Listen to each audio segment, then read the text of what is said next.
Good evening and welcome to Mindful Life 257. I am your host Nathan Springer. Thank you for being here. It is Wednesday, the 19th of July, the month with no holidays.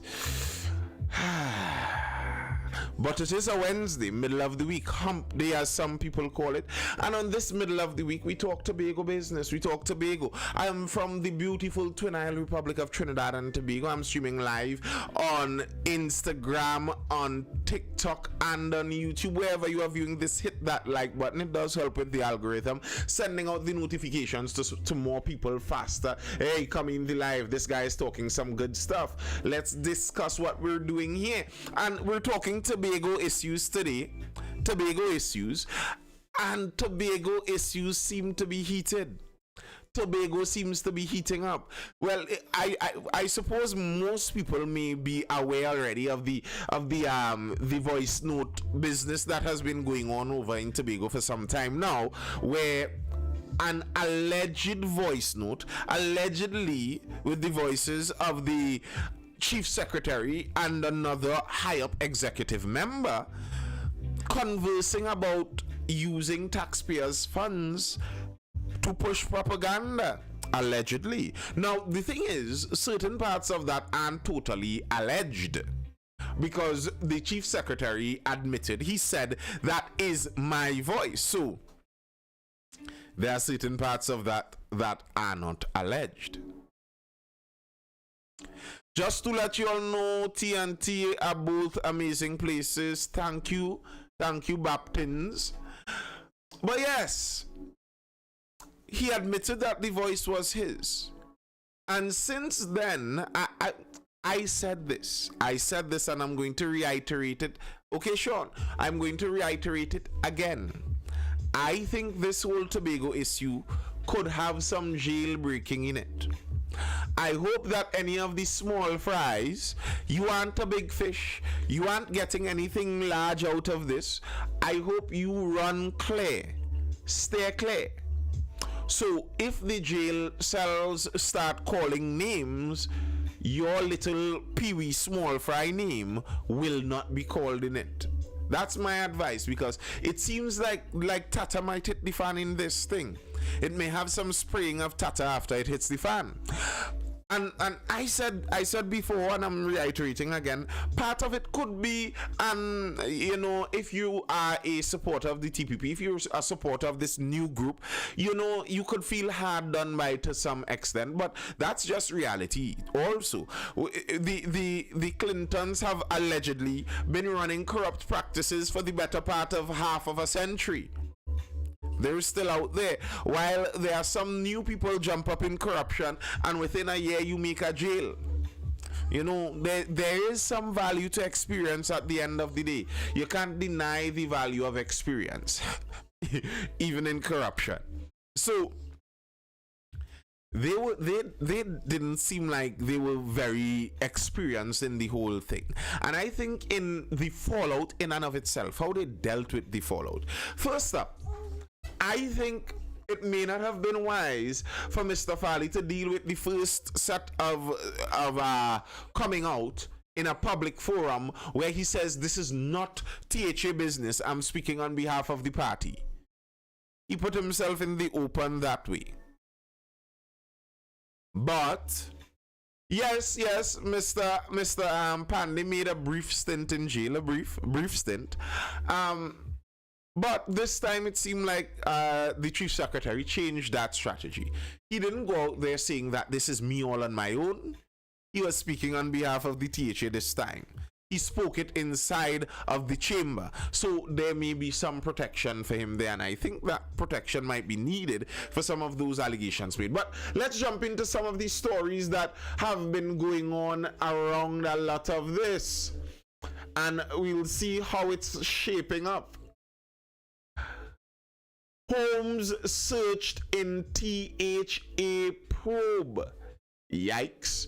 Searches were conducted over the weekend in Tobago at former and present employees of the Tobago House of Assembly with respect to the audio recording of two top THA officials allegedly conspiring to use public funds for propaganda purposes. The home of a recently retired Tobago House of Assembly official was searched by the members of the White Collar Crime Unit and members of the Anti-Corruption Bureau of the Trinidad and Tobago Police Service, according to the search warrant obtained by the Express, which was served at the official's home. The police were looking for, among other things, contract payment details, internal memorandums, minutes of meetings, and any and all information from cell phones, SIM cards, and SD cards.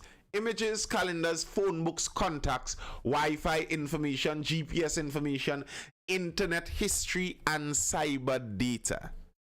Yeah, it was a comprehensive search. You know, for the sake of those folks in that council over there, I hope they are innocent, because a search like this could drag up all manner of info, all manner of dirt.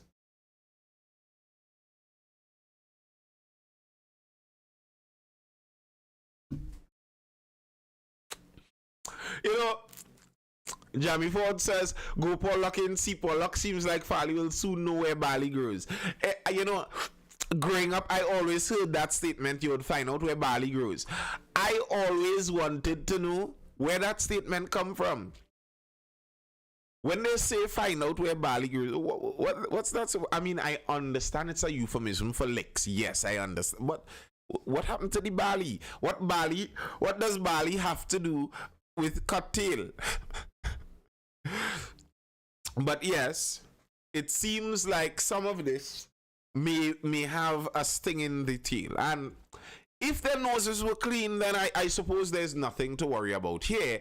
But they are doing a pretty comprehensive search. Yet the warrant for the assemblymen sought to get information about their actions in a ministry. You see, the warrant also reached to the chief secretary. Police searched chief secretary's official residence. The official residence of the Tobago House of Assembly Chief Secretary, Farley Augustine, at Milford Road, Lowlands, was searched by officers from the White Collar Crime Division at the TNT Police Service yesterday. This was confirmed by the head of the division. The exercise, which took place around 11 a.m., lasted over 3 hours. The Chief Secretary was scheduled to be the featured speaker at an 11:30 a.m. press conference at the Commonwealth Youth Games at the Magdalena Grand Resort, but was a no-show. However, during a THA Town Hall meeting at the Wim Community Center last night, Augustine, who was asked to explain his late arrival, said he spent a significant portion of the day with police officers connected to the probe. They came around 11 a.m. and I did not leave until the evening, he said without going into much detail. Only add me when you're done read. The warrants were botched and full of ignorance. There are no ministries in Tobago. Well, you see, if the warrants were botched, you go to court and prove that the warrants were botched. For you to just make the accusation that the warrants were botched doesn't do anything to help. As it stands, botched warrants or not, they went into the people's places and they got the information.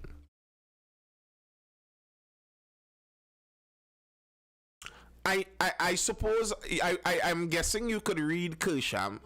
I'm not guessing that you can't read. You're here. I'm supposing that reading is a skill you possess. I am saying that if the warrants were indeed botched, according to what many are saying, according to what one of the claims might be, then they could go to court and easily get those botched warrants thrown out. Now, I am sympathetic to the cause. The case would be thrown out, waste of resources. Okay, if you are so sure, then there's no need to worry about any of this. You know, there's a quote coming out from Shakespeare. The lady doth protest too much. And I find when I read the comments coming from the Tobago News, I feel like I could say that for nearly all of the PDP supporters. Like, please, PDP supporters. The reality is, I hope you recognize this. I hope you recognize this, PDP supporters. The reality is, you have lost, well, not PDP, that will be TPP. You have lost a significant portion of your support. If you want to gain support in politics, you have to try to win people to your side. Being an abrasive ignoramus on every comment section that you come across does not bring people to your side. People look at that and they think these are sycophants. These people are not thinking things through on a level head.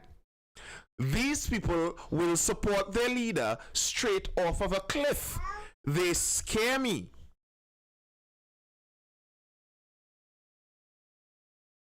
We don't need support from Trinidad. Trinidad need us for 2 seats and oil. Okay, Kush Sam. Kush Sam, you haven't been to this live very regularly. You haven't been to this live very regularly. You need to evaluate what Tobago's budget is and compare it with Tobago's earnings. And then you need to go and look at maritime law and understand what would happen if Tobago tried to get their offshore oil all on their own. Like, okay, sir. Have a few seats. Have a few seats, sir. So yeah, the searches. This. Go ahead, Ronnie. Go ahead, Ronnie. Okay. Thanks, everybody. I would just like. This will be very short because this thing in life, it is very important that we be something, right? We need to be something. It doesn't need to be very important, but we need to be something. Yeah. And at this point in time, I would like for people like Kersham and a lot of other people, Kersham or whatever, a lot of other people who just come across on Facebook, I would like for you all to be fucking for real. Oh, God. Be that. Be that. Because I don't understand what really, I hate when people do that. I hate it. Stop being so, you know something, you would only tolerate it, you don't mind all the eye getting dig out, want to somebody for all it. So dig out my eye. You could dig out my eye, but nobody else could dig out my eye. What kind of shippiness is that? You must be able to see, especially as a supporter. Look, I supported you, but you're doing shit. You must be able to see something like that. When them realize, but wait now, we can literally pee in these people's face and say it's raining, and they would agree it's raining. What do you think will happen? They will continue to piss in your face. And they must be able to say, look, this is wrong. You know, Ronnie, that is literally how politicians do it. Politicians, most times, you look the world over, politicians abuse their supporters the most because their supporters are the ones that support them. They're the ones that come. I watched 2 videos of that today. I saw the video with the support for the bill down in Trinidad and supporters lined up in opposition to the procurement bill. And there are some things about that procurement bill that I oppose to, but I'm waiting to see the discussion to form my opinion properly, because I don't want it to be just I am saying things willy-nilly without a sensible basis.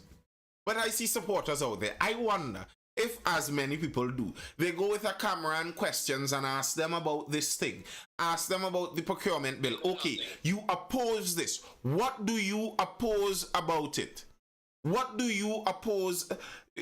Kirsch Sam, I don't agree with obscenities generally, but I find it humorous to speak about language and ghetto coming off coming off of the chief secretary's diatribe, where he spoke about the magistrates being stupid and ignorant, where he spoke about senior police only getting forward if they lick somebody's, etc., and threw out some kind of obscene language to Mr.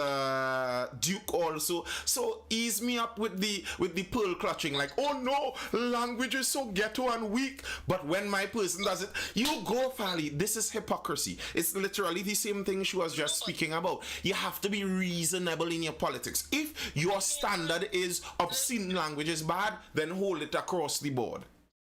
Yeah, what's that? Yeah, but Nathan, I said so much other things, right? And the only thing you could come for is one obscene language at the beginning of my conversation. Well, I'm gonna drop it. For real. You understand? Be for real. All the other things now you can talk about. The F, right? And but I would encourage you to put it back. And coming off of that, I saw supporters lining up in Tobago also. I saw supporters lining up in Tobago also. Lining up in Tobago to support the chief secretary coming out of this sitting. And in my mind, I'm like, okay, the chief secretary just came with a revelation bombshell. He said, like, no one knew this. So you lined up outside there to support him, having no idea what he was going to say. Just as my boy, so I will support him. Jeez, that's some simplicity. Listen,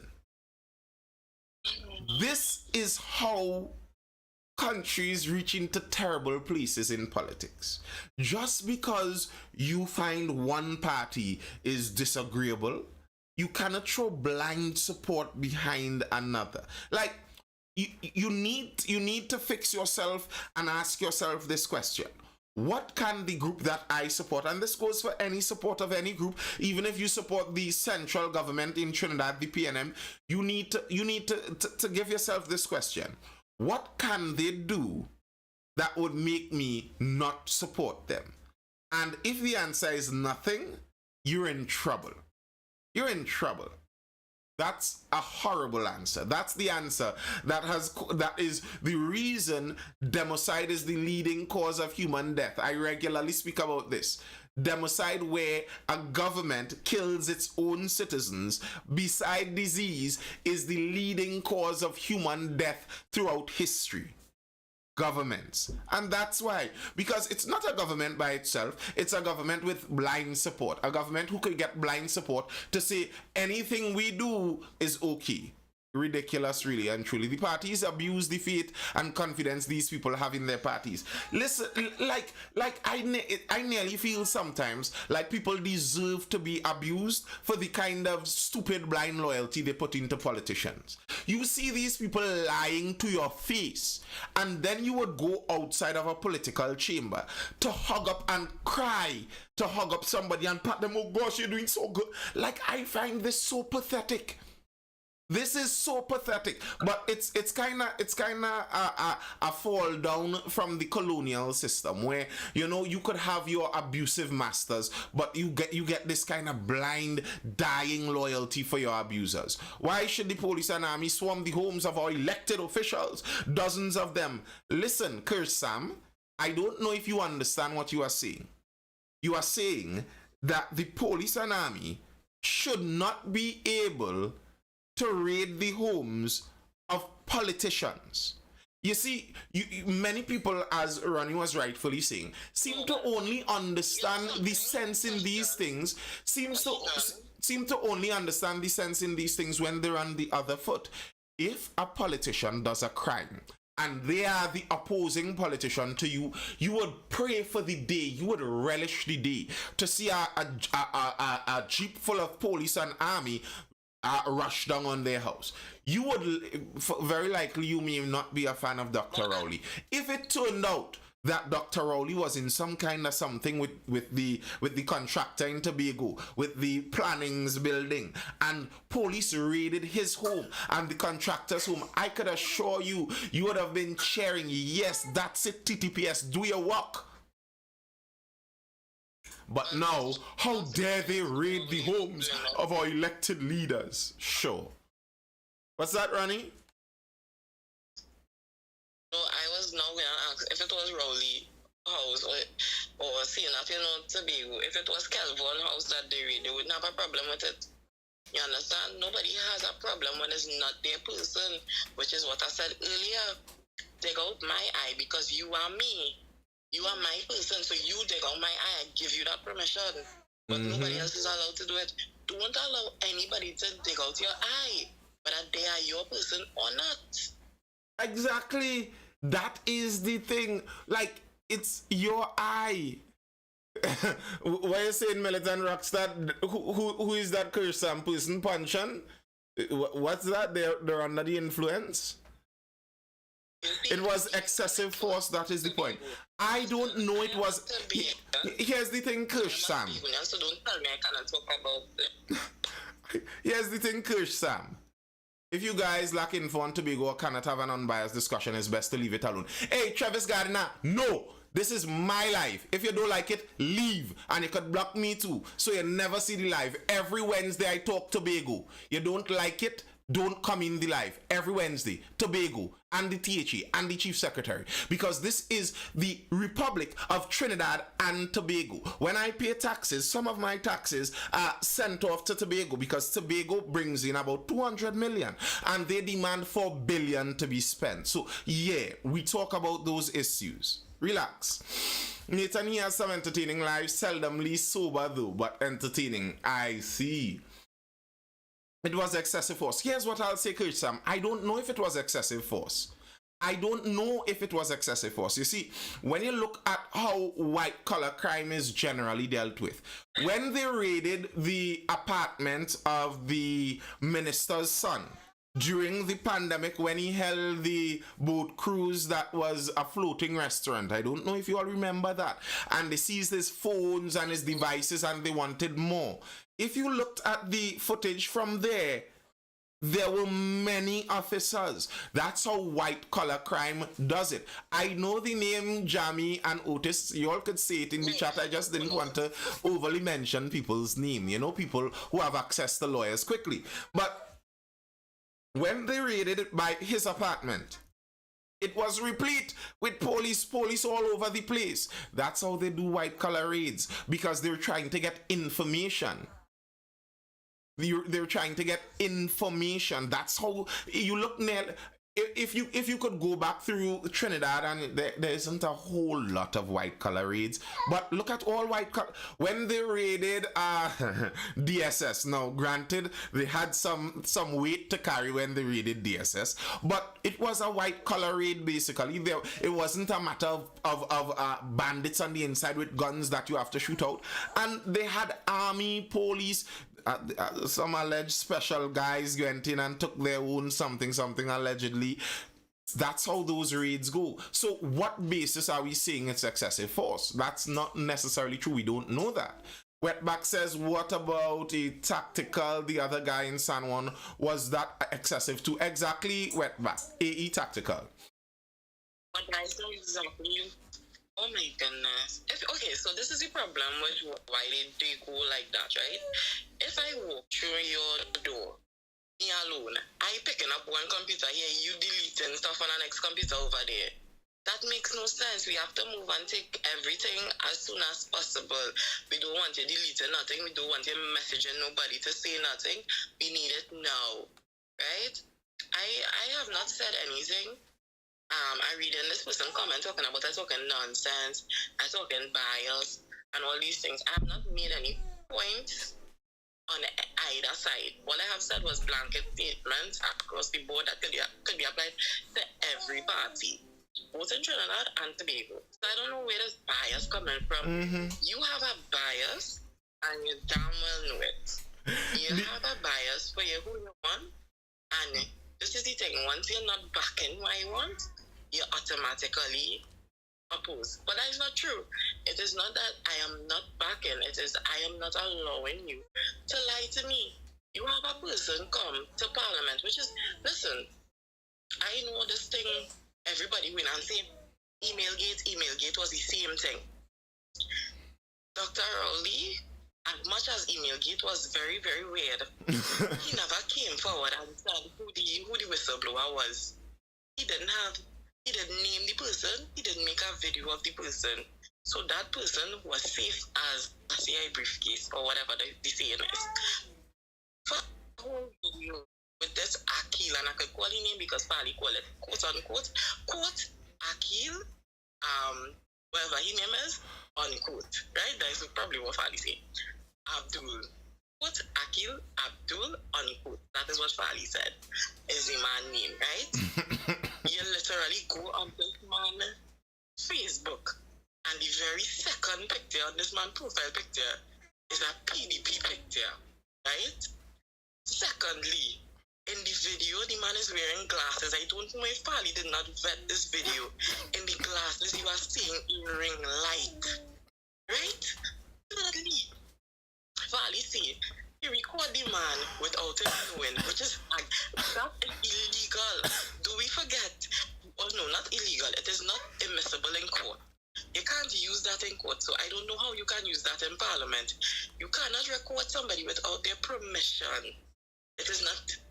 Anyway, it probably is legal, but you can't use it, right? He said he discussed it with a lawyer and he was fine. Now, even if it was questionably legal, because it might be according to where the location is too. Even if it was questionably legal, you would have to have the guy that you named, AA, Mr. AA.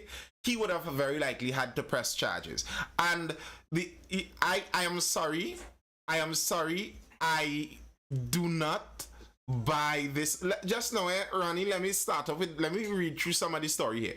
Fali, police doing PNM's bidding in investigating THA in a striking statement. Chief Secretary Fali Augustine claims Tobago's key police officials are politically aligned with the PNM and are specifically intent on dismantling the current administration of the Tobago House of Assembly.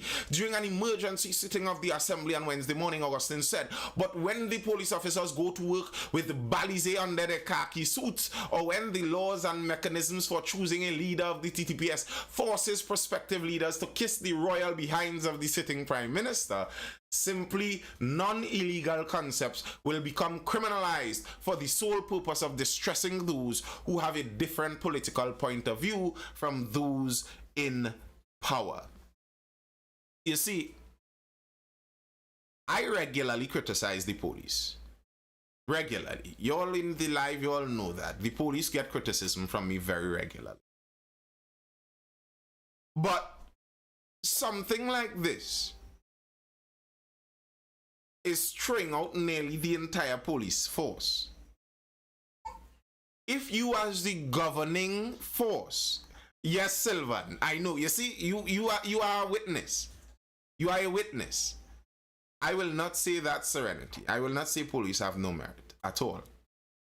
If you as a governing force are throwing out the entirety of the police force, if you as a governing body are throwing out the entirety of the police force, you do understand that the reality is governance works because they have an enforcement arm. I would like to know, how does Mr. Fali expect to run Tobago, being the government of Tobago? Well, for the next couple of years, if you put yourself diametrically opposed as enemies of the police service, he said the mechanisms of the police service forces them to kiss the royal behind of the leader.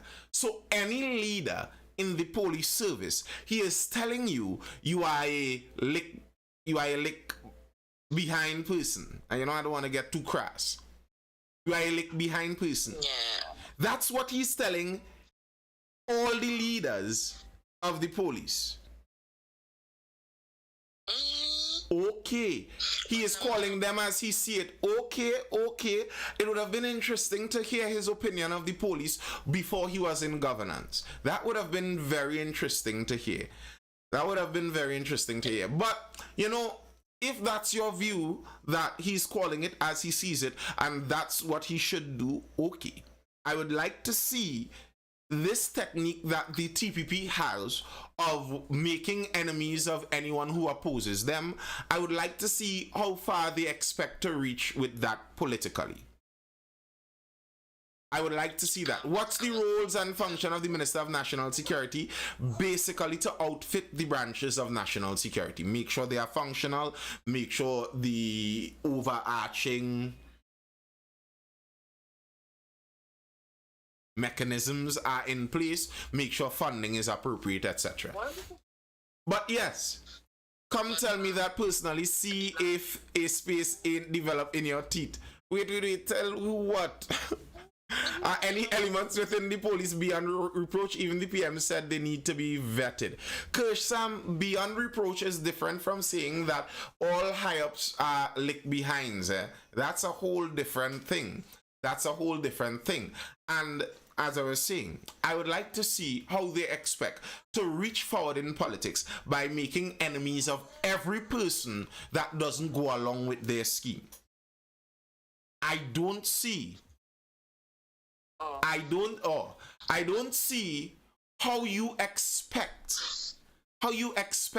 to functionally run your country like that.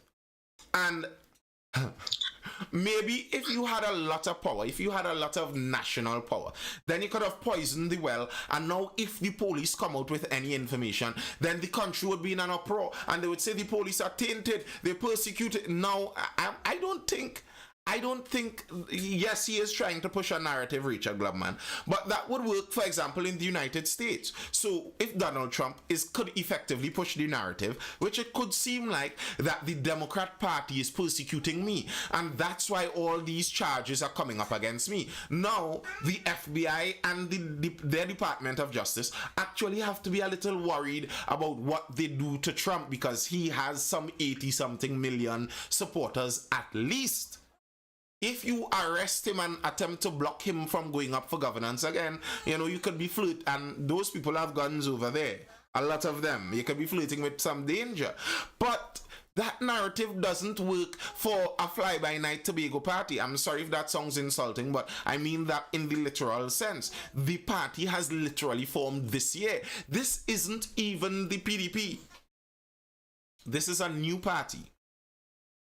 To build that narrative, like the police are especially persecuting you, what you're hoping is that you would get national support for that view, so that if the police find anything and they do charge you, the charges would be looked at suspiciously, because they would say it's persecuting kind of charges. I'm sorry, but I don't think they have that kind of sway yet.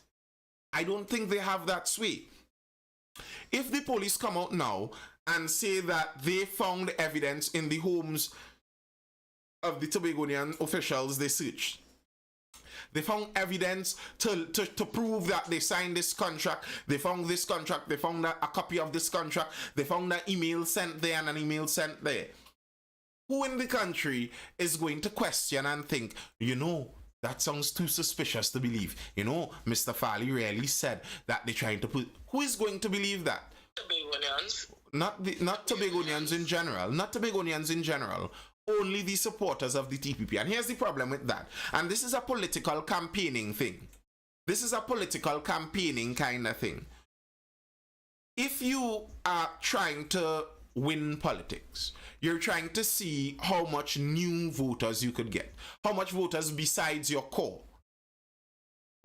I don't think the core of the people that the TPP have right now are enough to win them any elections, probably not even one seat. So you have to appeal to a larger audience. I don't think anything said today by Mr. Farley appeals to anybody beyond fervent supporters. You are, as they say, preaching to the choir. It's like the pastor turned away from the congregation and he's preaching to the choir, who sings along behind him anyway. They will support you regardless. You're preaching to people who would support you regardless. The risk of this is you could only stand to lose support. Nothing today could gain support for you. all that could be done is somebody who was kind of on the fringes already, like, you know, nah, boy, there's too much, boy. I can't take that one, boy. There's just too much. And I mean, you mightn't lose much because people who still support very likely are fervent supporters, but you only stand the possibility of losing support. The whole ordeal seemed so convoluted. He said this man is a whistleblower. The man didn't know that he was taping him. Now, if this man didn't know that you were taping him, came to you in confidence, confessing illegal acts,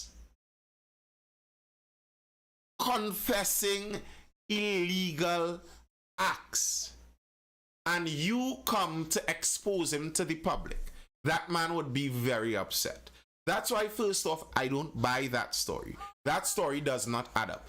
An anonymous whistleblower that comes to you to confess illegal acts, he will not want you to just expose it to the public like that without his knowledge. That doesn't add up. It seems a lot more planned than that. He said that the thing, it was secretly taped. The man didn't even know he was taping him. But the man is wearing a glasses, as Ronnie says here. And you could see a ring light. Clear as day. How did the man not know you were taping him when there's a ring light facing him? It was an interrogation. It was interrogation. He was using it like to interrogate him. What was the ring light for? Just for you to see the man's face more clearly? Does that make sense? And wait. Just one more on this. This man is a known PDP activist. That's his prerogative. That's not a knock against him. But he's a known PDP activist. Not today, not yesterday, for a while now. He's also known to not like the PNM. He has several scathing anti-PNM statements in his week. You're trying to tell me that Dr. Keith Rowley, you may not like the man, but to say he's an idiot would prove you the same. I would not call him stupid. You think Dr. Keith Rowley met with a PDP activist and discussed illegal activities, calling the police commissioner in his presence to discuss these things? That's believable to y'all? Like, you really think so? If Dr. Keith Rowley wanted to do that, you think he would do it himself? Like, We'll go through somebody. You really sit down, look at this Nancy story being concocted in front of you, and say, oh gosh, I don't know if you all saw that viral stuff now with some of the TikTok lives where they just reacting to the gifts they get. Delicious. Yeah. You all saw that load of tata being presented and said, delicious. I believe every ounce of this. Really? Like, I don't. It's raining. I don't doubt that the PNM has corruption in it. I don't doubt that. I don't doubt it at all. But listen, the PNM has been here doing this thing. If the PNM is the most corrupt party, they've been doing this corruption business about 60 years now. They ain't no fly-by-night corrupt people. They go in to do corruption with an activist who dislikes them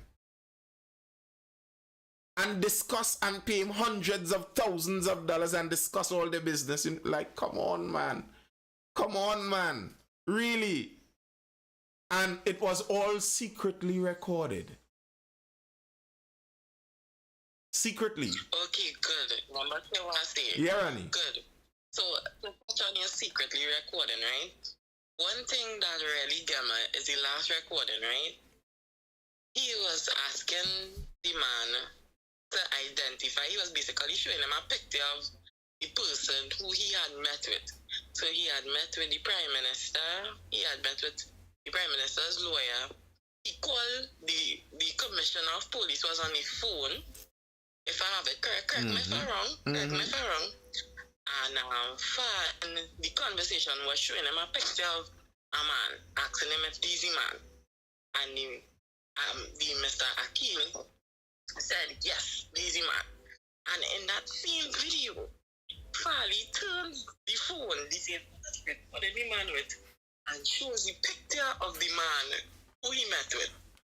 How this man didn't know he was being recorded? I can't. Hey. Listen, it don't take much for people to really, like, or they don't watch movies and things or something. Or if I watching a movie and the angle ain't right, it just throw me off. Fellas, when you're trying to tell me a story, carefully. Me, I am not discrediting anybody. Hey. It is alleged that man could be under the influence, eh? Careful, you get detracted from your point. No, but listen, this is my whole thing, right? It's better if Farley did come forward and say that Duke put the man up there. I would have quicker believe it, but I would not believe it still because Duke is a man in this game a long time. So, I would not believe Duke would have really do that. Flawless for he to really meet up with the Prime Minister. Wait. I know a revelation now hit me. So, this man just cemented Duke's defamation case against Farley. Because remember, they were accusing Duke of doing it, and Duke said he is going to sue them for that. No, but this is my thing, and I must ask. And the man said it was him. Whatever your name is, are you not tired? Are you not tired? Because when you come out, the people supporting Farley and friends come and they say, it's not true, it's AI, it's not real, blah, blah, blah, blah. Farley and them come and say, you know, it was really real, but it was an executive meeting.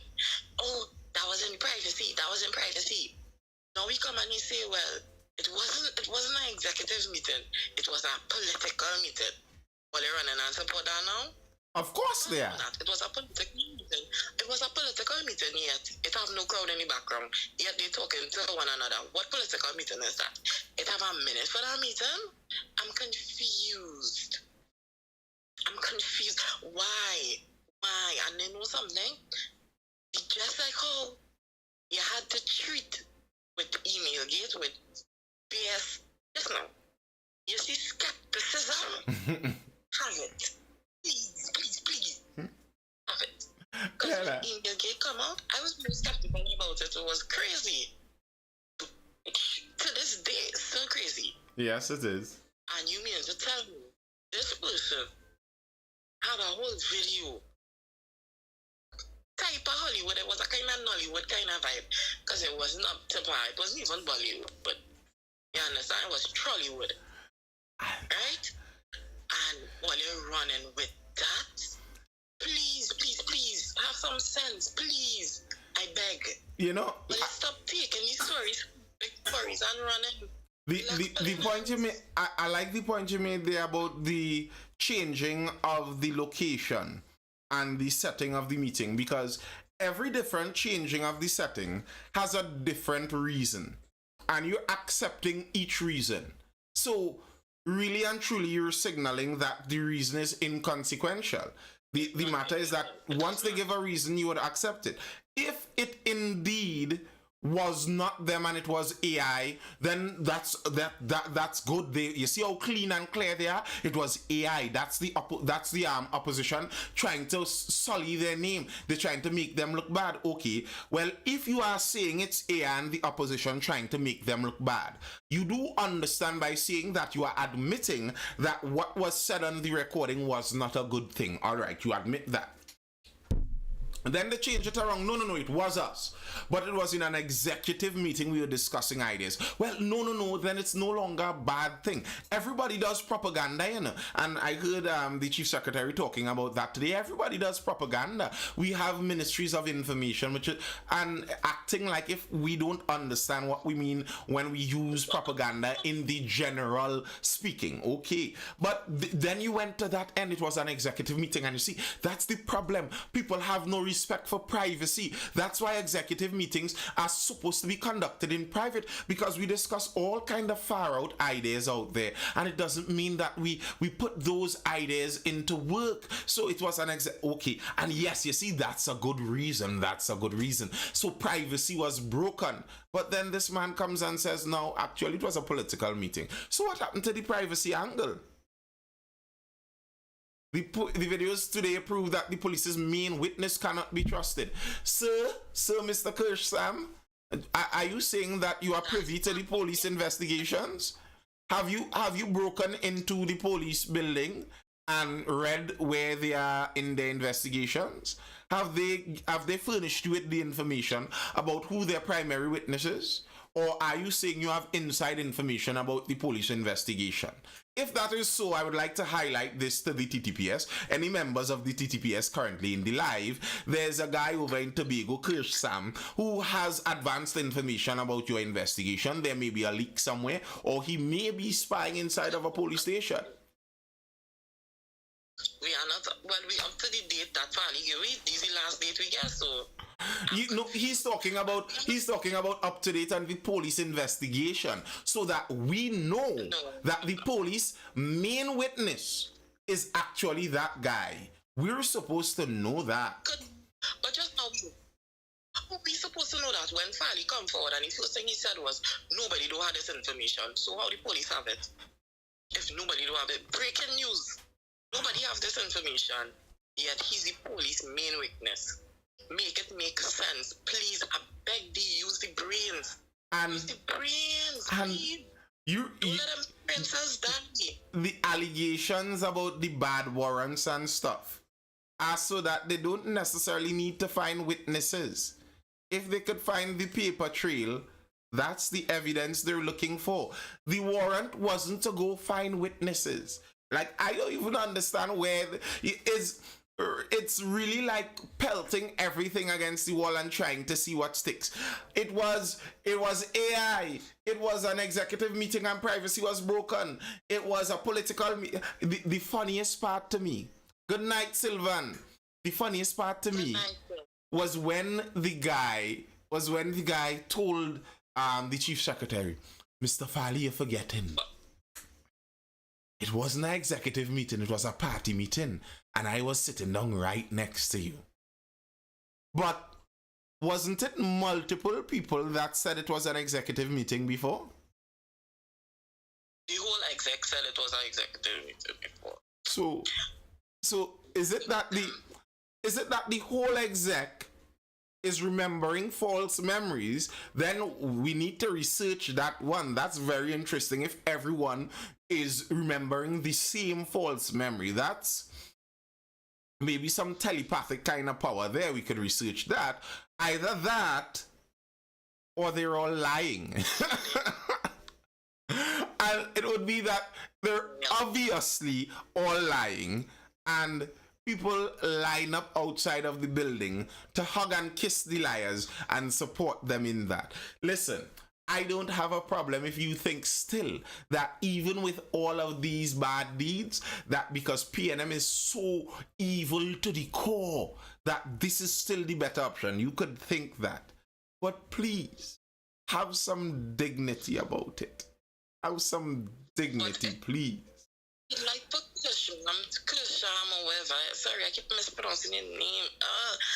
I would like for you to come up in this live, because we are the ones saying that that is not true. It's Fali that say that. Fali said he came forward and say, no, we do not believe him. But Fali want to believe him. That was the purpose of showing us the man recording, so that we would believe the man. But we don't believe the man because it don't make sense. None of this story made sense. So I would love if you could come up, because I feel like sometimes in the chat you don't get. Yeah. You're right. What amount of words you could say, and you're probably not going to express yourself properly. And I don't want it to sound that I sound like a condescending to you, but I really would like you to explain yourself or express yourself a little bit better. You know, because I don't think that people out here do this. You know, sometimes we support people. I sure it half of Americans vote for Joe Biden and wish they could, you know, recall that tomorrow. But things just happen. Yeah. You understand? So I'm not saying that you're wrong for supporting. I have said it several times, and I said it again when people just come and use a PNM. When Tracy, whatever she name is, was on the platform for the last election, Tracy started to talk some talk. And I said, Tracy talking sharpness. Right? Tracy was talking about, and it really boggles my mind. Do politicians even understand the laws? Do they even know, do they even know, like, what are you talking about? Because Tracy was talking about, when elections was coming down to the end, and me and know if you would come back to see that PNM wasn't doing too well. Tracy went on a platform and say, you know, we don't have as much waters as much oil in our waters as we thought, because remember Duke was pushing that separation hard, right? Mm-hmm.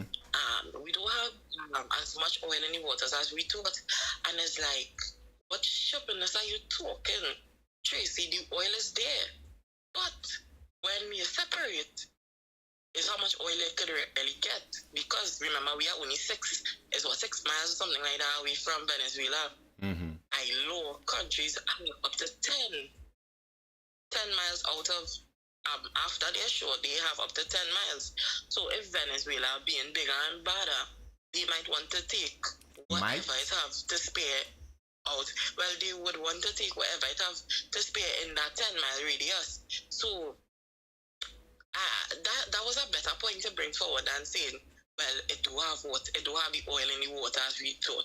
That's stupid talk. You push a stupid talk to push people away from voting for Duke and them, because you're trying to push this kind of fear mongering. Oh, well, if we separate, we wouldn't be able to last or whatever. And them kind of things that really frustrate me, boy. I just get frustrated easy, you know. And that's it to me. You're supposed to get frustrated from multiple sides of politics when you hear rubbish. Rubbish supposed to frustrate you from any side, regardless if this is, and the nature of politics. If you choose to vote, if I choose to vote, I'll be voting very well understanding that the people I vote for are not the ideal, are not my ideal. I may just look, and to me, they're the best out of all those all the options that are there. This is the best. Okay, that's what I choose. But I don't have to back them like I am their blind supporter.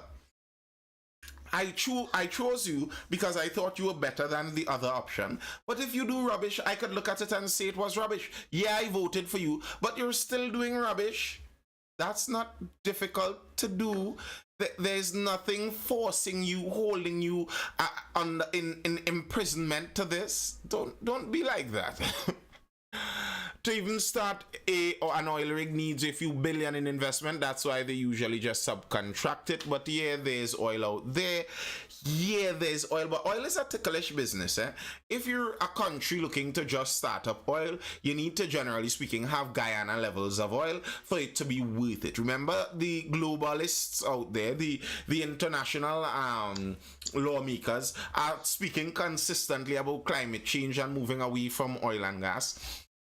The reality is that may not be a reality for a very long time, but it does make investing into future projects in oil and gas a bit more risky and a lot less viable too. So if Tobago were to separate and would be trying to create their own oil and gas industry out of the blue, you better hope that little deposit you have there is magically bottomless. Because you need that kind of stuff to even bring in the people to search it. And that's if the larger countries around you don't attempt to bully you for it. That's also if by the time the multinational comes, hey, Hotep, you not rich, bro. And that's if by the time the multinational companies come in, they don't kick you out and take every cent. Basically, it's not as simple and straightforward as some people might think. And I think many of the people that talk about that don't really understand it. They heard that on a corner somewhere. And came over to say it. They don't really understand how that works at all. Let ExxonMobil do their thing. So any separation will go to Barbados. Barbados and Trinidad and Tobago are in court over maritime boundaries. Yeah, well, if Trinidad and Tobago separate, you know that flying fish issue dead. That whole flying fish fight up dead. Right? And how long do you think it takes to build up an oil and gas industry? So you separate from Trinidad, let's say the entire oil field is yours. Okay. You get some people to attempt to start to do some drilling and try to get things going. Okay, you start that. In the meantime, your country makes $200 million. What are you going to do? You spend $2 billion plus per year. Is everybody just going to have to tighten their belt for the next 15 years waiting to see the profit of the oil? That's what's going to happen? You think people will do that? Or you may have a mutiny on hand? Many people don't think of these things. That 200 million the jumper because a lot of Trinidadians that go to Tobago, like let me say 80% of tourists at Tobago have tourism. 80% of tourism in Tobago is from Trinidadians. Correct. And if Trinidadians had to pay $900 to go to Tobago, they will just go St. Lucia. You understand? Mm-hmm. If I had to stamp a passport, I might as well go somewhere nicer. Somewhere that know about tourism, somewhere that have things to do. I'm not going to Piton, I'm going to take on mud baths. And bear in mind, if you are aiming your country towards oil and gas and tourism are generally in opposite directions of each other. So in the meantime, your country may be losing some of its tourist appeal. And then if you separate from Trinidad, as you said, if 80% of Tobago tourism comes from Trinidad and you separate from Trinidad, do you think there may be any bad blood? You know, and judging from how the TPP speaks, you know, how they speak. Imagine if the TPP is in control, in power, when Tobago splits from Trinidad. Can you imagine the rhetoric? How divisive and dirty it may get? And then, do you think Trinis have bad mind where they would spend their money? I may guess they might. So, 80% of your tourism... Wait, they might? 80% of your tourism goes bye-bye. Island crashers turn into Barbados island crashers. Or they get smart and go down Guyana. Guyana isn't very far from Trinidad. And you may get some very interesting themes to be able to be doing down in Guyana as you get more money down there. So 20% of your tourism money is all you're getting. Let's say that was the 200 million. 20% of 200 million is 40 million. That can't even cover the URP bill. What you gonna do? What you gonna do? What to do? No, you have to say it like Angel. What to do? And that's why sometimes a lot of this kind of arrogant gung-ho talk, it just doesn't make sense to me. You need that kind of cooperation to really make this make sense. Let we do what Panama does. Let we allow foreigners to open U.S. bank accounts here. Trinidad wouldn't allow that. If we do that, we'd have too much international shopping. The Trinis will open the U.S. bank accounts here, and they want to lock us in more than that. That separation will never happen. It will just be political football forever. I don't think it would happen either. I don't think anyone on either side has the intention of doing something like that. I also don't think Tobago has the legal permission to do that. Like, even if every single Tobagonian wanted to separate, I don't think it's up to them. It's up to the Parliament of the Republic of Trinidad and Tobago. That's why, you know, when I hear sometimes Tobagonians and the THA talk about the Parliament in Trinidad, like if that's Trinidad Parliament, no.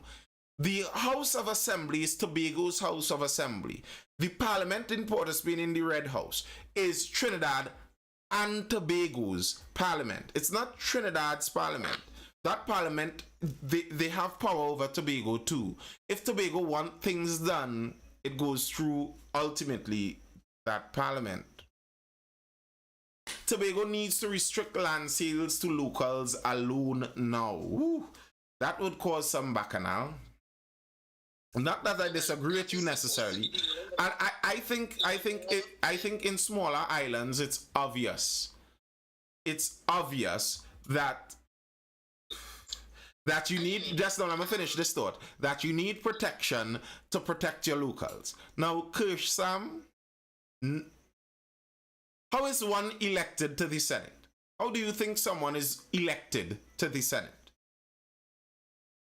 No one answer. Kirsch Sam, when you get the chance, type it in there. How do you think someone gets elected to be a senator? Who elects people to be senators? Where does that happen? And you ask, why aren't Tobagonians elected to the Senate? You know, you could ask, if you want to know if there is some kind of bias against Tobagonians in terms of electing in Trinidad and Tobago, you could ask, how many Tobagonians were prime minister in this country? A few. Elected, selected, whatever. Well, it's not whatever, Kirsch Sam, because to answer your question, you need to understand if it's elected, selected, or whatever. It can't be any of the above and answer your question. The specific question needs to be specified. You understand? It's not a whatever kind of question. To understand the answer, you have to understand what you're asking about. That's kind of the point we're making. So some of the things many people request, many people demand, many people ask about, they don't understand it. And as I was saying, if you are attempting to say that there's some kind of bias against Tobagonians in terms of the Trinidad and Tobago business, Tobago is what percentage of the population of Trinidad and Tobago? And how many Tobagonians became prime minister? Was there a Tobagonian president? Chief Sec. How much Trinidadians ever was a chief sec? How much? I don't even understand what is the intention of that statement. What are you trying to see by asking about Tobagonian senators? I am sure there have been numerous Tobagonian senators just by the way, but I don't understand what's the point of even bringing up Tobagonian senators. Like, so what? Nathan, what do you think about Trump's third indictment high from Florida?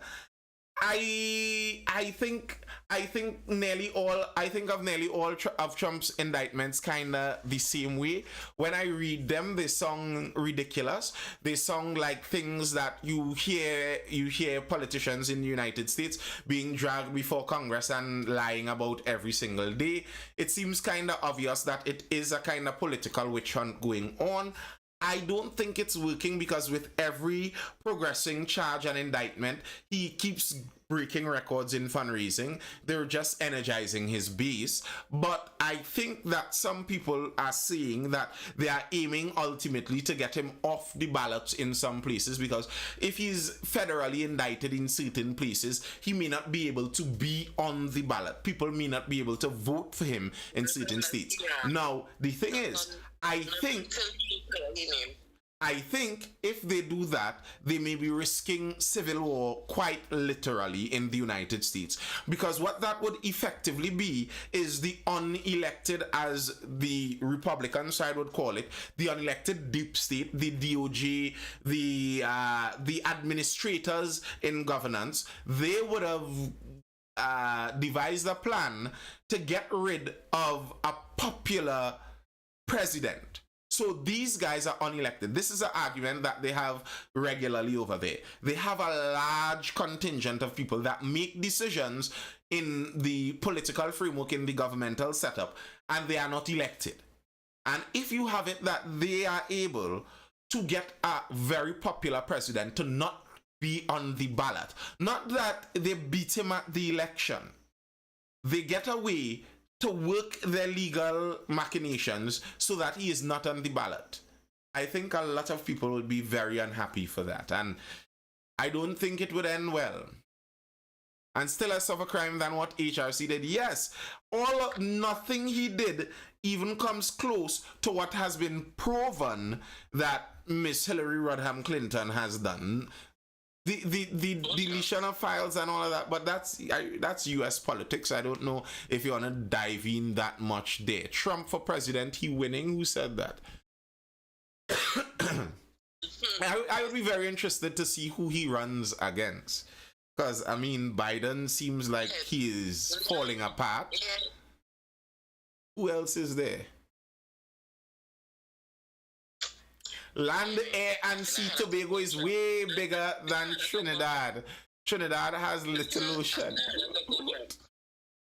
What are you talking about? What are you talking about?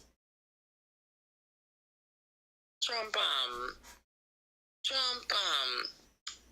like him, you know. I like him for the next 2024. Yeah. MAGA, yeah, we could do that. 2024 MAGA.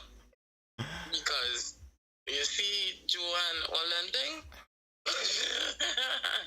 You know, when the interesting thing to me, most Caribbean people, black people, minorities, ethnic people. Like I live in an upside down world. Most people like that are socially, if you discuss the issues with them, they are much more aligned with the Trump side of politics. It's just that through the years, popular media and the fact that one side says that they are for a certain group has convinced them that, you know, we are all on this side together. But generally speaking, if you speak to people and you tell them, well, this side, they believe that a child could decide whether they're a man or, well, a girl or a boy, and they could lop off little bits and start on hormones at 9. That's what they honestly believe, and etc. It's kind of obvious which side the more conservative Caribbean people would generally choose. But, you know, it's an interesting thing, this whole politics business. It's a very interesting thing. Is it uncool for black Americans to vote Republican? They more vote Democrats. But you know something? I think, again, well, you know how this works. I prefer things to be nameless and themeless, faceless, right? To me, when you go and you vote, you should vote on issues. So you go, and it should be it must be a pop quiz kind of thing. When you think about the border, should we have closed borders? Strongly agree, disagree. So do all that. And like, do the issue. Vote on the issue. Don't vote for the party, because you might subscribe to something for one, but for the other, you may not agree, right? Rooney? Some people, they rather just not vote for Trump because they have been told that Trump is so racist. Rooney, and Trump you see that suggestion? Bad man. What there would be, if you come with that suggestion, one political party is going to say, yes, let's do it. another political party is going to say no, not at all. There's one political party that actually wants more less informed voters to vote.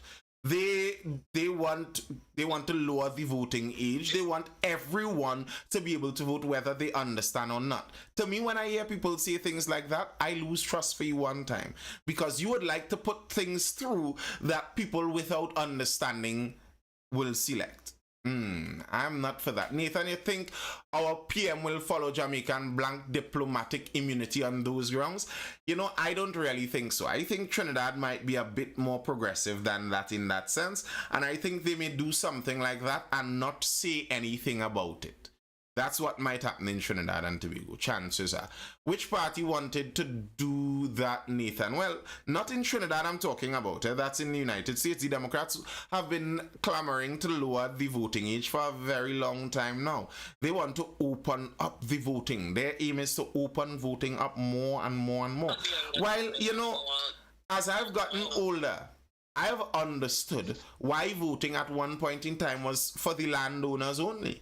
You see, like some people talk about women couldn't vote and things, and they don't. Some people don't understand in that it wasn't really that women couldn't vote. It was that the voting was for the landowners. So lots of men couldn't vote too. If you didn't own land, you didn't vote, and the reason for that was multifold. One was it was difficult to know who is who. That was a much more difficult thing to do. But if you own this piece of land, we are assured that, okay, you are this person. That's one.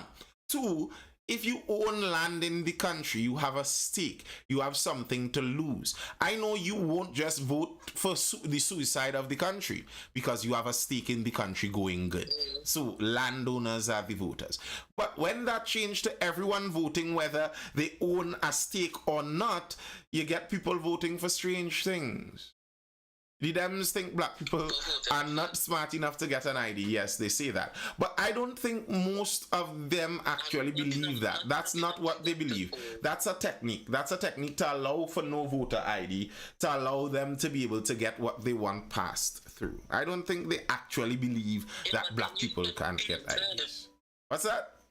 But then you should feel insulted. You should feel insulted that somebody thinks you're not smart enough to get an ID. You're not smart enough to find your polling station. That is nonsense. But Ronnie, you have to understand the psyop. I have to say the psyop that has been played on certain communities. I don't know if Hotep is still in the live.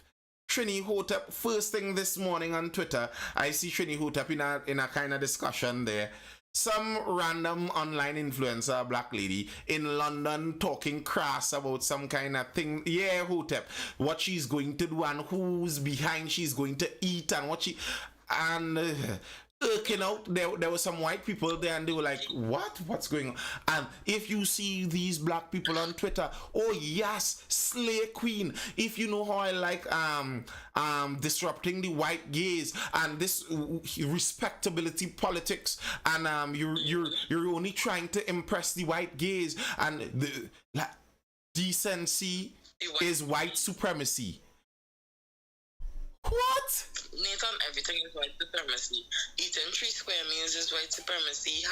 Being clean is white supremacy. Speaking healthy is white supremacy. Speaking standard English is white supremacy. Is white supremacy. Yeah, we know that. Everything good is white supremacy, by the way. And that's everything bad is our culture. That's how you say why you don't feel insulted. That's how they don't feel insulted, because an entire community, an entire culture in that community has accepted this as some kind of factual truth that they are naturally kind of lower, so they need that help in everything. And some of the idea of expecting better of them is racist. I find that so insulting personally, and it's deleterious. It causes you to continue to bring your community down and send it down lower, but many people hold on to it as theirs. Hold on to it as theirs. Please remember, they had a problem with West Indians coming to America and progressing faster. Well, many still do. That's a regular argument on the people's internet. West Indians trying to replace the foundation Black Americans and all of that kind of talk. But it's all politics. You know, when you think about it, that goes full circle back to the Tobago discussion that we were talking about, where people could buy into a political side that obviously isn't helping them. No, but full circle. Yeah, I do understand it. Oh, it's kind of like how I feel about the Venezuelan situation, right? A lot of people have problems with the Venezuelan refugees and whatnot coming here. Now, granted, they do talk a little loud and whatnot, but we can't fight how hardworking they are. We can't fight, well, I mean, at least that's what they're doing right now. Now, who's to say when they get comfortable, they would not just become as lazy as regular local people, you know? But people fighting down this Venezuelan working hard, coming here, doing what they had to do. And basically, they don't want them here, right? But they don't want them here to do jobs that they will not do, right? So you don't want to do it, but you don't want somebody else to come and do it. Venezuelans, what I say? You say now you did pronounce it correctly, because many people, including me, sometimes say Venezuelan, while it's Venezuelan. Oh. Yeah, Venezuelan. Yeah, I was having a conversation with my sister because she lives Guyana, right? And she was telling me, you know, the Venezuelans taking over. They have a whole place that's called Spanish Town now, and you know we could relate. But she understands. They come and they do the jobs that people don't want to do. She lived Trinidad. Her mom was Guyanese, and she said her mom had to do jobs that people didn't want to do. She was a house cleaner and all these things. For several, and people used to talk to her and her sister about being and making jokes on her and whatever, so she could understand where these immigrants coming from. But when they come here and they work hard and they do what they have to do, why do we hate on them so much? Again, the only reason I do not really like the Venezuelans too much is because they talk very loudly. That's the only problem I have with that. Here's why there's the hate. Here's why there's the hate, Ronnie, and that is not only in Trinidad, it's a thing all over the world with illegal immigration. Yes, they do some of the jobs that some of the trainees don't want to do, but also they kill the lower end of the labor market. So as a laborer in construction, I may have been able to get a stable construction job every day of the week, all year round, and they would pay me $350, and they're not going to overwork me. I get a nice slower piece of work and I make good money for that. Now these Venezuelans coming in here, 3 of them come on the job site and say that 3 of them are going to all together take the $350, 3 for the price of me, and each one working till they rip the bicep muscle, because I saw that on a construction site. The Venezuelan guy digging something literally till he tear. You see piece of his muscle tear here. You see a blue-black mark inside of his arm right there. Like, bro, relax. But they're doing that. 3 of them working like that for your 1 pay. Do you think you would be able to get a job? No. And then, if it's not just the 3 of them came, but 3,000 of them came and all of them are doing that, then the trainees who would have once populated that $350 easy laborer job market are out of a job. Well, I can't feel sorry for them. What? Why? Sorry. Okay. If I am getting somebody doing the same thing you was doing and better, right? But at cheaper price, why should I pay you? Now, you understand? Here's the thing, Ronnie. You're right, yes. You're right, yes. You're right. But that's in a closed system, because the reality is that could go all the way back to China, 1 cent a day, and you lose all. That's what they did in the US. That's what they're complaining about now, and they're trying to get to bring their jobs back. If it's just about the lowest labor, that goes pretty badly. And remember, countries work in a closed system. The reason the pay was that 350 amount is because within this closed system, that's a fair amount for the people at that level. But what they are effectively doing is dragging the bottom level lower. It's increasing wealth inequality in the country, because the wealthy are making more money off of them while they drag the bottom down lower. That is a dangerous thing. It creates poverty in your country. So as you say, on the business side, I could understand a businessman. Yeah, I'm making more money as a businessman, so I'm making, okay, yes, that's true as a businessman. But you have to understand, you are also pauperizing a class in your country. You are sending them to the poorhouse. That is what you're doing, and these are your countrymen. Your loyalty to me has to start somewhere and radiate outward from there. You cannot be equally loyal to every one of the 8 billion humans on it. It's just not possible. You are more loyal to your immediate family, then to your community, then to your country, then maybe to your region. And that's what it's based on. You have to understand that. And if it is that I was working for 350, and now you tell me it don't matter, I could get a cheaper person than you to do the same thing. Well, here's what I will do. Okay, seeing as you just want to make the money off of the cheaper people, well, I'll make the money off of you. I'll go see if the 6s, 7s, or 8s want another guy, and I will go lock your child neck and demand the money from you. And that's why wealth inequality, generally speaking, has an influence on crime. Oh my goodness, and did you just tie joblessness to crime? No, that's not what I said. I said wealth inequality has an influence on crime. Get the difference? Yes, okay. Not joblessness. When you, as the wealthier class, pauperize a class and enrich yourself, the chances are much higher that you build up resentment, and you end up with things like the Romanovs in Russia, where the communists, when they took over in the revolution, murdered every single one of them. Or the French Revolution, when those socialists took over in France, they murdered every single one of them. Why? Where do you think that kind of hate comes from? Yes, it's envious. I don't think those revolutions work. I think they fail in the end. But it's the same reasoning that Martin Luther King Jr. gave when he spoke about riots being the voice of the unheard. It does not work. Rioting will not help you win your cause.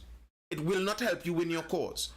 But if you as a society force a certain group into a corner, do not be surprised when they get angry and start to burn down your country. It wouldn't help them, but they will still do it. Surely wouldn't. It surely won't help. No, but I just, putting it out there, you guys. It's there. Information is there. And that's point of view that a lot of people have. Mm-hmm. Because everywhere you go, you're seeing Spanish working in the bars, they're working in the supermarket, they're working on the kitchen. Because at the end of the day, as you say, loyalty. As a business person, my loyalty might be to my money. I don't care about you, especially when you have the work culture of some locals very poor. I'm not saying all, but some of them, the work culture is so poor. They have no good customer service. They always late to this, to that, the other. I could get a venue who might sleep on my job to ensure that he come to work early. You understand? Yeah. So probably my thing about competition, no, I understand the unfairness is having it, but to me, if you want to compete, even though it's not an even playing field, you have to be able to show, well, okay, look, I'm a very punctual person, I'm a regular person, I have good customer service, I decide that or the other. And I would say, well, okay, cool, like a daily job is my fellow countryman, as well as you're doing what you have to do. But when you're not doing what you have to do, it makes it so much easier for me to go outside it. Because equality is what I'm looking at too. Yes. Now that I understand that, as I've said before, I'm in construction. Hey, yes, J. Chris, I saw you over there on Instagram. I'm in construction. I see that, and I understand the balancing act of it. I don't want to hire a lot of Venezuelans because some are illegal. I don't want to advantage anyone, and I want to help my countryman. But then at the same time, if it was just a matter of your countryman versus a Venezuelan, that's one thing. But when there's a bad work ethic, that does make things a whole lot different. It's not just a matter of, okay, we're trying to help the local economy. This person literally gives me better work, better service out of them. It's not just a matter of switching. More value for your money. More value for your money. Correct. I saw Nisi ask what's it like for a mason these days. It's according to the mason skill level. There are different skill levels. So generally it might be from 450 go up to 600 upwards according to what skill level they're talking about. Little Miss Mediator, it would be okay if they paid them the same amount, but they are being predatory. Yeah, yes, but even inside of it, where they're doing it on the legal end. The thing is, within competition, and that's how salaries rise, and that's one of the arguments I've had against the minimum wage. I don't like the idea of minimum wage. I think it's supposed to rise naturally. The reason laborers were getting $350 is because in the market, that's what you needed to pay someone to do that kind of work. That's how Trinidad's market was set up. Now, someone will do the work for less money. It's not lower than minimum wage. They will take the minimum wage. You're not paying them lower than minimum wage. So it could be seen as advantageous to a side, but it's not illegal. And that's kind of the problem with immigration, illegal immigration especially, because they undercut wages. That happens everywhere in the world. They undercut wages. That's the main problem there. Talking about revolution, Nathan, you going to watch that Napoleon, the movie? I don't know. I haven't seen movies in a long time. Some venues will build a retaining wall for me real quick. Now the ones I work with get good pay because they make it clear they was working for small money. Minimum wage for hard labor is failure. Yeah, that is failure. I think it is failure to pay people minimum wage for that. But it's a supply and demand issue. It is a supply and demand issue, and that again is the problem. If there are limited construction sites in the country and there are enough Venezuelans to overlay the construction sites with 20 laborers per site, it's a supply and demand issue. You don't want to drown out the supply. I rather beg than mix concrete for $150 a day. Yeah, I don't think people should be mixing concrete for $150 a day. That's wickedness. That's not the pay you're supposed to be giving people. I wouldn't. That even if I hire Venezuelans, right, which I have not done yet, but if I do hire Venezuelans, if I was paying somebody, because like they might be aware, okay, I'm supposed to be getting $300 a day, and they might come and they say, oh, I would do it for $150, and I realize, okay, this person working real good or whatever. I will pay them probably like $250 or something. I'm not going to pay them the $3 because there's a reason that I take it because you're cheaper, but I will pay you more if once you're showing that your value is there. Like, I'm not going to hire you and you sit down on your floor. Like, I noticed? Now, in Trinidad and Tobago, I don't know if people are aware of this, right? The Chinese restaurants, they secure work permits for their people to work in the restaurant, right? But the work permits are very short. They only give them a short time, and they say, teach a local how to do what you're doing, blah, blah, blah, blah, blah. That's supposed to be how it's supposed to be done, right? So I went to a Chinese restaurant recently, and the girl in the front, now I'm accustomed with the Chinese restaurants in China, the little Chinese woman come in and, what you want, box, da da da da, Chinese. That was my Chinese impression. I'm sorry, don't cancel me. And so I went to a Chinese restaurant recently, and it was this Trinidad woman. Like, no, she's not a Tobago, not a Tobago woman, because it wasn't Tobago. She turned mindful, let me tell you. Girl, and she phone. Girl, and she mad. The next worker decided that if you see, look at this chat thing. My food sit on the box, on the counter, just put it on the counter, ring the bell. My food sit on there. I am watching. She called her next customer. Why watch this video? I am watching. My food getting cold. This girl is no mind. You see why I would rather the Chinese than them stay?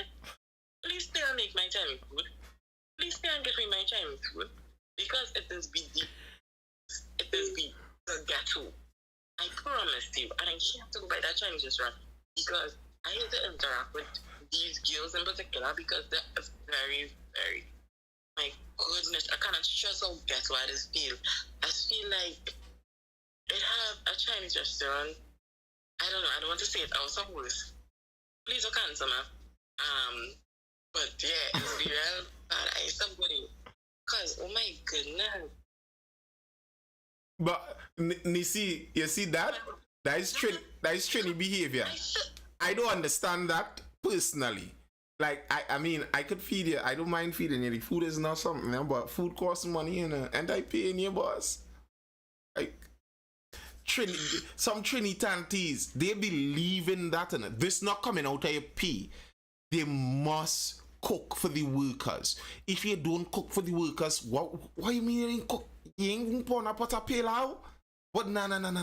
Yes, Listen, if I tell you about some of the experiences I've had with that, the Tanti come in, but Tanti is not even your job. They might work. I paying these men. Oh, you wouldn't cook and feed them? Come. I go and pour on something quick. And when Trinitantes talk about something quick, when I say something quick, I talking about cricks and cheese or toaster bread. Cricks and cheese, that's quick. Tanties talk about quick, and they're doing a whole full meal. If you had a raised sugar, this meal not quick, Tanty. The meal not quick. There are steps in the process. Very quick. Yeah, nah. Pilau is very quick. Pilau could never be quick. That could never. If you tell me, come and cook something quick, and then you tell me you want me to make pilau, I would think you hate me. I don't consider that quick. How is that a quick meal? No. Nah, I disagree. I disagree. That ain't happening. But yes, I agree with some of that stuff with the culture of our service industry. That's true. I think it's true. But I think though that may be an opportunity for entrepreneurs as we go on into this job sphere and into the employment market and into the business sphere. You could take it upon yourself to train you open a food business, and your food business, you train your workers especially to be different from the rest, and I bet you that would stand out. So yes, there is that indictment against our customer service in Trinidad and Tobago. I don't deny that. But also, I think it could be an opportunity. Talking about that thing with the Chinese there, I've seen Chinese groceries these days starting to do a new habit. The Chinese groceries open, hire Venezuelans, and within short time, a Chinese grocery that is operated completely by Venezuelans. I was like, well, isn't my country multicultural? Ain't that something? And they totally bypass the Trini workers. That kind of tells you something right there. And when I mean Venezuelans are working through the whole grocery, I'm not just talking about stocking shelves, etc. I'm talking about cashier. I'm talking about the general manager. I'm talking about the person opening the building, locking the building. They have positions of trust in there. So it's not just a labor workhorse grunt work. I think that is also an indictment against Trinis and our work. All right, people. It's 11:36. I'll give Rooney her closing statement and then we'll call it a night for the Tobago Live. Anything last to say there, Ronnie, about Tobago? Again, I would like to reiterate, we all have to be something in this life. Please be for effing real. I didn't curse this time.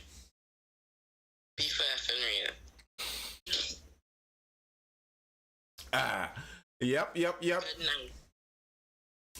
Yeah, people, and I agree. Like, I will hire them little boy on the hill who's scratching when the day comes. That's how I generally hire to more local. But let's not allow politicians to make a fool of us, people, please. If they're lying, you don't have to believe they're lying, you know. If you're seeing them urinating, you don't have to say this is rain. If you see them zip and start to urinate on you, you could say a gate boy and run out of the urine and say, stop it, you're nasty. You don't have to tell them, yeah, boss, is rain. I could, I'm feeling yes, feeling very good, boss. Very good, boss. Like, come on, have some kind of dignity. Have something about yourself. Don't be lining up in front of Parliament to defend something you have no idea about. Running up in front of the THA building to hug up politicians when they were saying things you have no idea about and you and all don't believe because you find it ridiculous to like them. Come on, man. All right, people, that's all I have for now. What's that, Ronnie? I was going to tell you, go like on YouTube, you know, them YouTube people who just go in the rallies and be like, what is your thought on this? I you know, you mightn't believe it, but I am not as outgoing as I may seem sometimes. So I've been thinking for over a year now. I want to, go and hit the streets and ask some questions, strike up some conversations, just live conversations, people on the street, see how that goes. But, it's just to, getting motivation to do it. Someday, if you all see me on a street somewhere, stop and talk. We will talk. All right, people, this has been the Mindful Live Tobago edition. I will see you guys again for the next live, which is going to be tomorrow, Thursday. You can see how mindless people are. Tomorrow, Thursday, around that 9:30 p.m. time. That's Thursday Talks. We're there just talking about whatever topic comes inside of the live. It gets very interesting on a Thursday, trust me. Be sure to tune in. As per usual, this was brought to you by Mindful Education, the educational institution that I run. We still have our Java classes running straight through this Java period. Every week, we have those classes from preschool all the way up to CXE. If you are trying to get your students or your children in something, hit us up. We also offer part-time learning pods that are based in a homeschool style teaching. 6 students, small classes, concentrated, so they get that comfort and familiarity as they learn. So you can message us over at Mindful Education on Instagram or wherever you see me if you are interested in that. We also offer who's saying something about just pearly things? I want to hear your thoughts on just lonely things. Yeah. So yeah, hit us up on Mindful Education. I could give you more thoughts on her tomorrow in the Tuesday Talks, but I think she is, one, a provocateur. She says things purposefully to stir the pot, but 90% of what she says is 95% true. She says provocative things that are oftentimes true. That's kind of her technique. But yeah, just pearly things. If you want to see who that is, you could go find out. search for Just Bully Things on YouTube, or I think she's on TikTok too if you're interested in that. Latest, people, I will see you guys again tomorrow for the next Mindful Live. I hope you're educated, informed, or entertained, and I'll see you guys tomorrow. Latest, peace, peace, peace. I am out.